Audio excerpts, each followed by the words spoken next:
Oh, binalik na pala tong dalawang maliit na jongjong na nag-uuna na. Ano pa nga naantay natin, pre? Laruin na natin to. Yan, oh, sure win na yan. Pag yan, tumawid, bang! Ay, grabe, ano yun? Bakit aksidente na yung isa, pre? Try natin ang ibang daanan, pre. Yan, yung... Ay, ayoko. Wag mo nga ako i-invite. Naglalaro pa ako dito. Ito. Paano kaya yan? Ito, sige. Lagyan natin ng konting ganyan, tapos paikutin natin to, tama? Ha, ito ang magandang plano para paikot-ikutin ng dalawa. Ay. Ang galing, ang galing!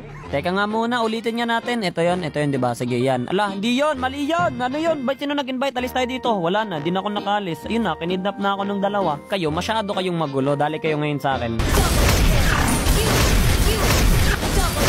Ano kayo ha? Surrender sila bigla eh. Huwag nyo na kasi akong guluhin. Ayan, ayoko rin mag-RG. Gusto ko lang maglaro ng dalawang jongjong na nag-uunahan. Yan o, hindi pa nga ako nakakalis dito eh. Paano ba to? Huwag nyo nga sabi ako i-invite! Naglalaro yung pogi dito. Samok man mo kayo. Oy, bang, bang. Ayun, grabe. Dalawang ban. Patay matapos magkasagasaan. Try naman natin paganto ngayon, pre. Ayan o. Ayun o. Pew! Pew! Bang, bang. Grabe ha. Easy. Di man lang ako nahirapan.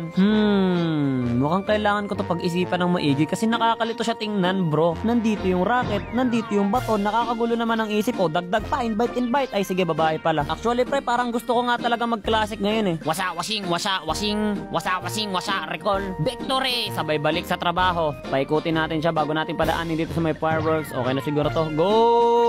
Nyaw! Pew! Boom! Ha! Easy!